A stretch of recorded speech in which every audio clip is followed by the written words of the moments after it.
Hello and welcome back to my channel. I'm so glad you decided to click on this video. So today I'm doing an April wrap-up, and gotta be honest, this is gonna be a little bit all over the place because for some reason April felt like the longest month to me. I feel like I'm looking back, and this does happen to some extent every month, but I'm looking back at the books that I read at the beginning of April and I am like, what is that even about? Like, I have just not retained a lot of the memories on some of these books, and so I'm gonna just kind of skip through this pretty quickly. There are some I want to talk about more than others, but I still wanted to make this video because I know I enjoy watching them, and maybe there's something in here that you are interested in and you want to know what I think. So I didn't even like set up all my little stats like I usually do because this month was such a blur. I was traveling a lot for work and just for fun, and then Taylor's new album came out, so I've been listening to that a lot, and it's been taking up a lot of space in my brain. And so I've just been doing other stuff. It's baseball season, so that has definitely taken up some good reading time and just like general like YouTube focused time for me. So anyways, it's just been a month, and here is hoping that we get a little bit more focused in May. So let's just go ahead and get started with what I read in April. The first book I read was One by One by Frida McFadden. I mean, I read most of this in March, but I finished it in April, so it counts for April.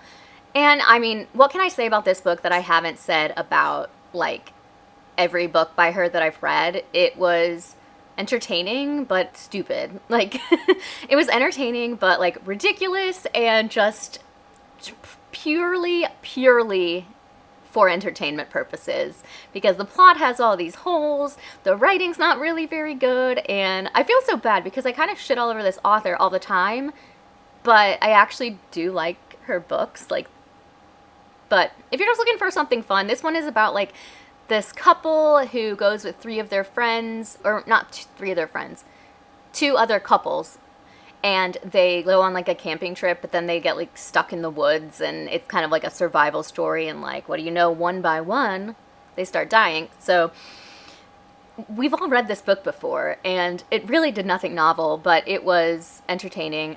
I did give it 2 stars. I can't recall exactly why I did that, but yeah, and I don't know that I took any notes on exactly what. I think I was mad when I finished it, so I was like, I'm not even gonna write a review right now, I can't, I'm mad. But it is an NetGalley book, so I do need to write a review. I need to go back and like look at the synopsis, and maybe that will trigger a memory, but I do know that I just was like, this is dumb. The next book I read was Colton Gentry's Third Act. This is by Jeff Zentner, and I listened to the audiobook from the Libro FM audiobook influencer program.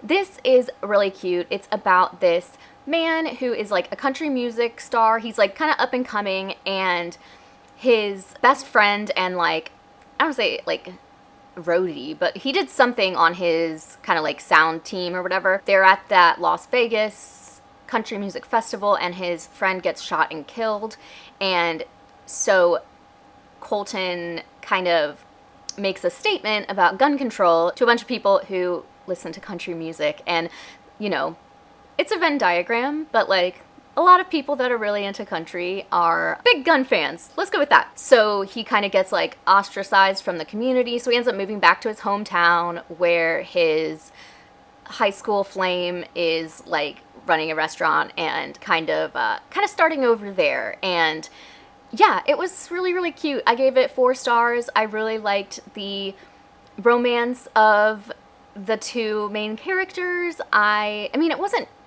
like exactly a romance, but it was the kind that I really like, where it's like a romance, but like mostly a person kind of like rediscovering themselves. So that was really cute, and I really enjoyed it. Next I read Swan Song by Ellen Hilderbrand.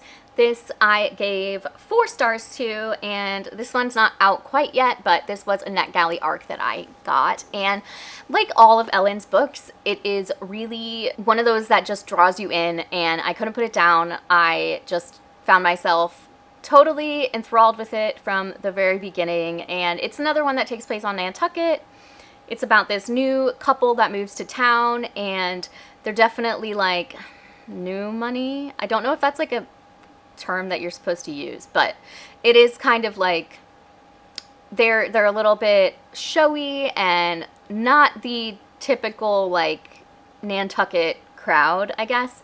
And they're like really trying to fit in, and you know, it's just there's a lot of stuff that's like going on between them, like relationships and how they're all interacting with everyone that's already there. And so at the beginning of the story we find out that someone has gone missing, and so it's like we get flashbacks, kind of Big Little Lies style, and I really liked it. It was definitely not my favorite Nantucket book. That will always be Golden Girl. Love that one. I also love the Hotel Nantucket, but Golden Girl is definitely my favorite. This one was probably third. I didn't love the 5-Star Weekend, so we'll say this is my third favorite of the Nantucket books, but I totally recommend reading it still if you like Ellen Hilderbrand's books. Next, I read Anniebot by Sierra Greer. This is a book that I read because of All I Do Is Read. I do this every time. She loved this, and so I was kind of on the fence about whether I wanted to read it, and she convinced me, and I really liked it. I did not love it in the same way she did, but I did have an enjoyable reading experience. It's about a robot who is like a wife, and it's, you know, I guess in the near future, so people can buy these robots and they're so lifelike. Like this man, nobody even knows that it's a robot, and she kind of like starts to become a little more self-aware, and so she starts to be like feeling feelings and realizes that she like really doesn't like the guy that is like her husband or owner. Ugh. And sort of like how that just sounded coming out of my mouth, like, okay, if she's so lifelike, at what point do we cross the line between robot and person almost? Because like if she can feel feelings and have thoughts separate from her like programming, then why is she not just a person? So anyways, you get the idea. It was really thought-provoking, really interesting, and I did overall enjoy it. I gave it 4 stars. Next, I read Home is Where the Bodies Are by Geneva Rose. I love this cover. I know I've talked about it before. So cool. I couldn't tell you a thing about this book. I did give it 4 stars, so I did enjoy it. This was definitely a Geneva Rose book that I've liked more than any of her others. I listened to this on an audio, and I know I got it from Libro FM's influencer program, so I don't think I would have like purchased this if I didn't get it for free. I wouldn't have read it, but I did like it, so let's just go with that. I honestly don't remember much about it, but I liked it according to my chart. I gave it 4 stars. Next, I read Nearly Weds by Nicholas DiDomizio. He is just kind of one of my favorite authors these days. I last year read a book, The Gay Best Friend by him, which I absolutely loved. It was one of my favorite books of the year. And this one is probably going to end up in the same category. It's about this couple who are getting ready to get married, and there's like this hotel in one of the characters' hometown, Ray, and it's like lots of people take like a pre-honeymoon there, or pre-wedding there's an early moon, that's what they call it. They take an early moon there, and things kind of start to fall apart, and some cracks in their relationship kind of come to the surface. It's got to do with his partner, who is like out but not fully out, and so I don't know, I really loved it. They run into one of his fiance's old friends from when he was like not out in any way. There's just a lot about like how people are different, I don't know, and how like you can love someone and still feel, this doesn't make any sense, but just trust me, it was incredible. I absolutely loved it. I laughed out loud just like I did with The Gay Best Friend, and you will love this too if you like really funny books that are also sweet and emotional. I did give that 5 stars. I don't know if I said that yet. Next, I read All We Were Promised by Ashton Lattimore. This I gave 4.5 stars too, so I really liked it. This is a historical fiction book. This is a historical fiction book that follows a girl who, I think she's like late teens, and her father is white passing, and they have escaped slavery in the South, and her father has kind of assumed this identity of a white man in Philadelphia, and the daughter is his like servant, housemaid. I don't know, something like that. And so she like joins this group of free Black people in Philadelphia who want to help with getting people out of slavery and all of that. So it's in the 1830s, I believe it's set. And yeah, it's just really interesting. I mean, I basically heard what I just told you and was like, sold, I'll read it. So I don't really feel like you need a ton of more details on the plot to get into it. Yeah, it was really cool and really interesting how her white passing father was feeling like he was almost forgetting what it was like to be in servitude to another. So like the way he treated his daughter after all that when nobody knows that it's his daughter, and it was great. And of course, I always love a book set in Philadelphia because that is where I live. Next, I read The Sicilian Inheritance by Joe Piazza. This I gave 5 stars to. I read the physical book and I loved it. This was really, really good. I have loved books by this author before. She's also a Philadelphian, so I love that. I love supporting her.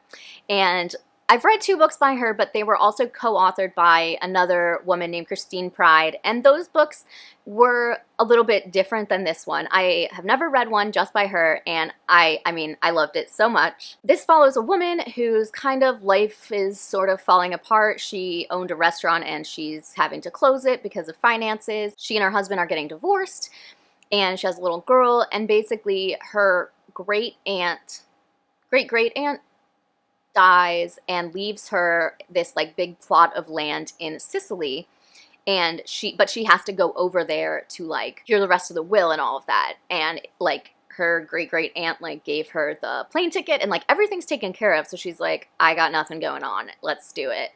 And so she kind of finds out about her history of her family, and it kind of goes back and forth timelines between her great-grandma. I can't remember exactly who it is, but like it's in the early 1900s. We get the story of a different woman in her family and then her story in the present. So I really, really thought it was great, and I do like a good back and forth timeline and historical fiction, but also modern part. Then I read Selling the Dream by Jane Marie. So I love anything about a scam or cults or multi-level marketing. And so this author had a podcast called The Dream that was on for, I think it had 2 seasons several years ago, and I listened to them and I loved them. They were so well produced and just really, really interesting. And so when I saw that she wrote a book, I was like so excited. I did like this, but it was nothing new. This was essentially her podcast in book form. So I really didn't learn anything new, and I kind of felt like that Ron Swanson quote, like, I know more than you. Is there a project you're working on? I know more than you.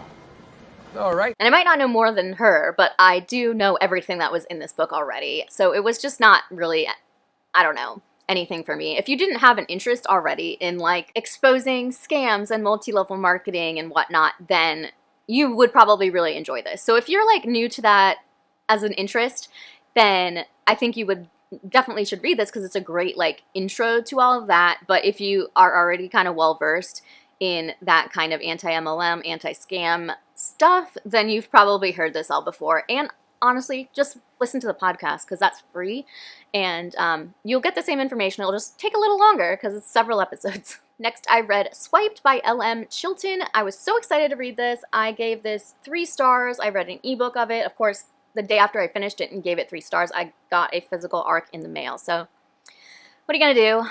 This is about a woman who is not having much luck dating, and she's going on all these like Tinder dates, and basically as soon as she goes on a date, the guy is like dying the next day. So she starts to kind of like become a suspect, and she's like, I don't understand. Like, I don't get this. This makes no sense.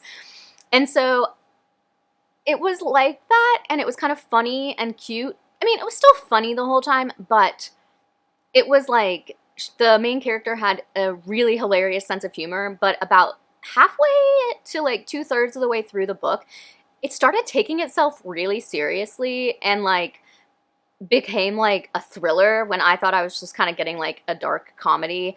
And so that just didn't do it for me, because the whole premise of like this woman's going on dates and she's not murdering anybody, but these guys that she dates keep dying was like, I mean, it's fiction, so it's funny. If it was real, it wouldn't be, but you know, it's funny. So the fact that they kind of like tried to make it serious at the end and like this is a thriller, it just didn't really work for me. I thought it was like, why are we going in this direction? Yeah, I mean, I think it was fun, but like I don't think it's something that I would like necessarily recommend to everyone. I would definitely read more from this author because I did enjoy her writing style and I thought it was funny. But this book was just not exactly what I was looking for. All right, next we have a DNF. This was such a disappointment. It is The Ministry of Time.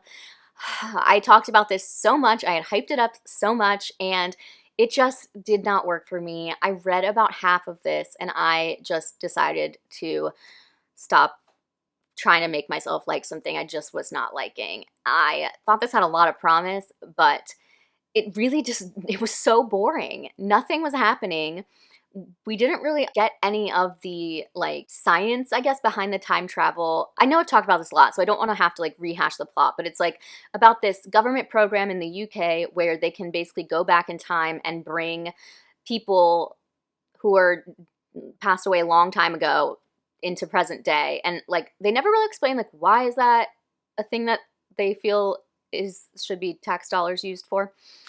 And unless I forget, that's always possible. But this guy and his like handler, who's the main character, he's from like the 1850 something, and he was like an Arctic scientist or sailor or something. Anyways, they like start to fall in love with each other, and like it was just boring. Like literally just nothing happened. I was not interested in anything that was going on. And it wasn't funny. It wasn't romantic, really. It was like just kind of boring and bland. So for me, that was a big miss. I didn't rate it because I didn't finish it, but I did get far enough in it to know that that was not a book for me or a book that I'll be recommending. Next, I read Saving Noah by Lucinda Berry. I gave this 3.5 stars. I got it from the library and I listened to the audiobook. And so this is about a woman who basically, her teenage son Noah admits that he had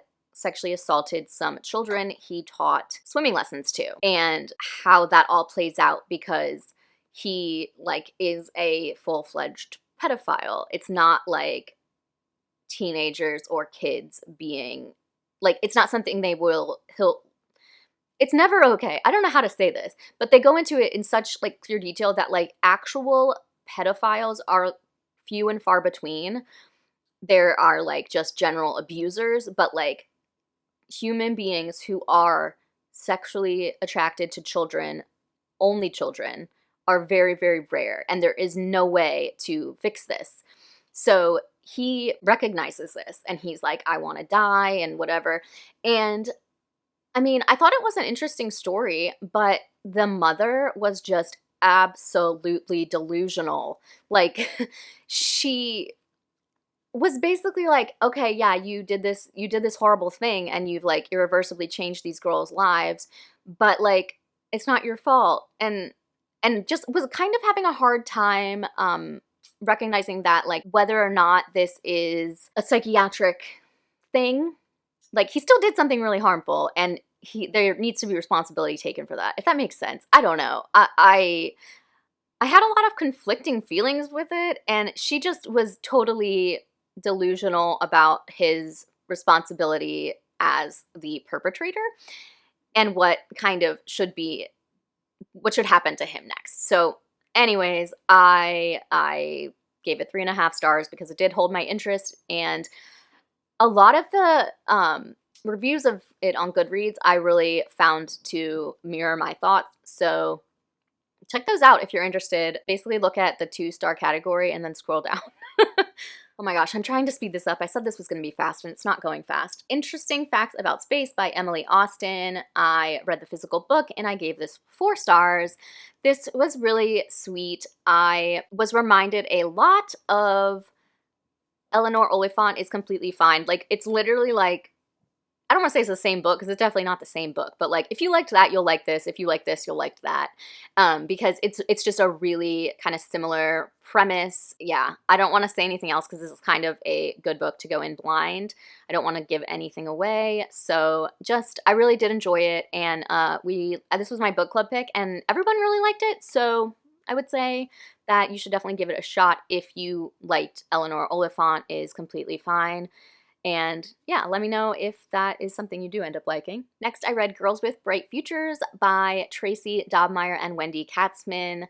I gave this 4 stars. This was a reread, and I am not going to talk about it at all because I did a whole vlog. I will put the link up here, and I will also link it in the description below if you want to know my thoughts on that. That was my 5-star reread of April, so again, just go ahead and check out that vlog if you're interested in my thoughts. Then I read A Home for Friendless Women by Kelly Hill. This I gave 3 stars to. This is historical fiction, and it is about a home for women in the Victorian period who are pregnant and like unmarried or whatever. But it's like more than that. It kind of goes into like suffrage and like different classes of women in this home and stuff like that. I had an enjoyable reading experience, but it just didn't really do anything special. There was nothing super notable about it for me.